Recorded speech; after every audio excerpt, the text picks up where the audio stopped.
I stood on my front porch, a steaming coffee mug warm in my hands as I gazed at the small patch of earth I had worked so hard to transform. My garden had become a symbol of peace, a sanctuary I had cultivated over the years. After everything fell apart with Clarissa, the long, bitter divorce, the endless arguments, her walking out with half of everything, it was my little corner of the world. In this quiet Illinois town, just me and flowers, life had settled into something manageable. The roses, tulips, daisies, all thriving under my care. The little fence I built kept them safe, and for a while, it was enough. It wasn't much, but it was mine. That peace lasted until I saw the moving truck down the street. At first, I didn't think much of it.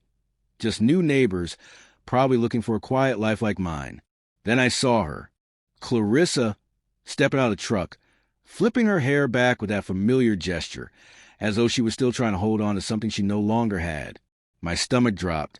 She had moved into the cul-de-sac, like some kind of cruel joke from a universe. And then there was Rick. I didn't know his name yet, but I could see everything about him in that first glance. He was huge, his shoulders massive, his buzz cut making him look like someone who spent his life giving orders.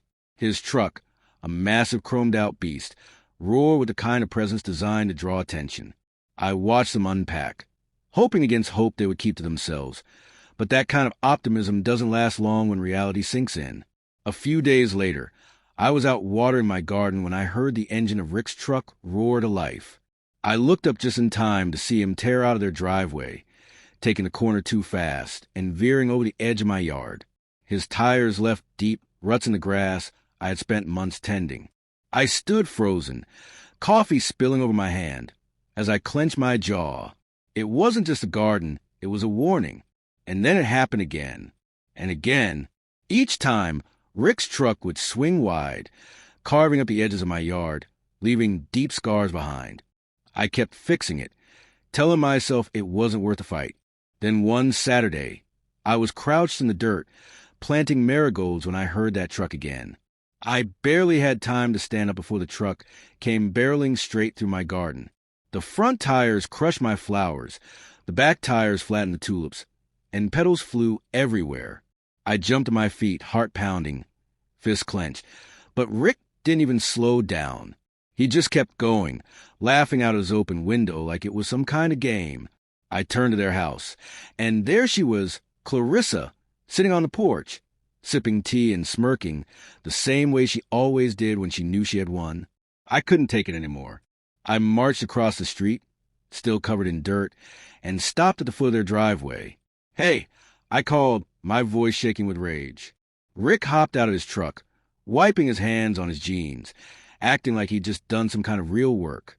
Clarissa stayed seated, watching me with that smug expression. "You mind keeping your truck off my land?" I managed to say, trying to stay calm. Rick smirked. "Too many teeth, what's the big deal? It's just some flowers." My blood boiled. It's my garden. I've been working on it for years. You don't get to just roll over it like it's nothing. He laughed loudly, glanced at Clarissa, and I saw the look in her eyes, like I was a joke. She finally spoke, her voice dripping with the same venom she used during our divorce. "Oh, Marcus, loosen up. Men will be men. Rick's a real man, not like other folks." The words hit me hard. She had said that before, when I hadn't been the kind of man who broke things to prove a point. Rick chuckled, leaning on his truck. "Maybe you should pick a tougher hobby, friend. Flowers? That's cute." I didn't say anything. I just turned around, walking back to my house with my mouth stiff, rage simmering inside. Their laughter followed me, but I didn't care. My garden, what was left of it, was wrecked. Crushed petals, broken stems, tire tracks slashed through it like a scar. I had poured years of care into that sanctuary, and in a single moment, they had destroyed it. I stood there, staring at the ruins, and something inside me shifted. It wasn't just about flowers anymore. It was personal. They wanted to push me? Fine. I'd push back. Not with shouting, not with fists. I wouldn't stoop to Rick's level. I'd do it my way. I didn't know how yet, but I was going to make sure it wasn't over. The street was quiet that night, except for the sound of Rick's truck rumbling down the block. I felt a surge of anticipation, something more than just the anxiety of being pushed too far. I had spent the day setting up my trap with Cal, and now it was time to see if it would work. I leaned forward, peering through the blinds. Rick's truck rolled down the cul-de-sac, and sure enough, he swung wide, heading straight for my yard. I held my breath as the front tires hit the spot where I had buried the mat. Then it happened. Zap! A sharp crackle split the air. The truck jerked as though it had hit a wall, and Rick's voice, high-pitched and panicked, cut through the night. Before he could figure out what was going on, the sprinklers I had set up turned on. They blasted ice-cold water straight at his truck, spraying through the open windows. I could hear him swearing as the cold hit him. Then came the real surprise, a terrifying screech amplified by Cal's speaker, which erupted in a guttural roar like a monster had just come to life. It was louder than I expected, shaking the windows of my house. Rick's truck swerved, spinning out of control in the mud. I grinned. The chaos was perfect. Clarissa stumbled out of the house, her hair a mess, her robe slipping off one shoulder. She must have thought Rick needed her, but as soon as her foot hit the mat, it happened. Zap! She let out a screech, hopping around like she had stepped on a live wire. The sprinklers caught her, too, dousing her from head to toe. I couldn't stay inside any longer. I grabbed my jacket, slipped on my boots, and walked out onto the porch, acting like I had just been woken up and was checking on the noise. The scene was even better than I had imagined.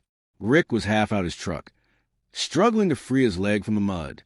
Water poured down his buzzed head, and his shirt clung to his chest. Clarissa was drenched, her robe sticking to her body, no longer looking so smug. The noise had stopped, but the sprinklers kept going, and I just stood there, arms crossed, watching them flounder. Pros, I said, keeping my voice even, like I was just a concerned neighbor. Rick glared at me, his face red, but he didn't respond immediately. He was too busy trying to pull his boot out of the muck. Clarissa, though, was quick to react. She marched toward me, slipping in the wet grass, pointing a shaking finger in my face. "What did you do, Marcus?" "This is absurd. We're calling the police." I didn't flinch. I had been expecting this. "Please do," I said, meeting her eyes. "I've got weeks of surveillance footage of you two damaging my property. The cops will love to see it." Her jaw dropped. She froze, the wheels turning behind her angry eyes. Rick finally freed his leg and stomped toward me, fists clenched, ready to swing. "You think you're smart, huh?" he growled, water dripping down his neck. "Setting up some little booby trap. You're sad." I shrugged, unbothered. "I think it's pretty smart, actually. Maybe you should try staying on your side of the street next time." Rick took a step closer, but Clarissa grabbed his arm. "Don't," she hissed, low and sharp, before she turned her gaze back to me, her face red with frustration. She stormed off, her wet shoes squishing with every step, Rick trailing behind her. As they retreated, Clarissa called over her shoulder, "This isn't over." But it didn't have the same venom it used to. For the first time, it didn't sound like she was sure of anything. I watched them go, their truck limping back to their driveway, leaving a trail of water and defeat behind them. I stood on the porch a little longer, letting the cool night air settle around me. The sprinklers finally shut off, and I looked at my yard, still a mess, with mud and tire marks scattered across it. But I didn't care. This wasn't about the garden. This was about something more.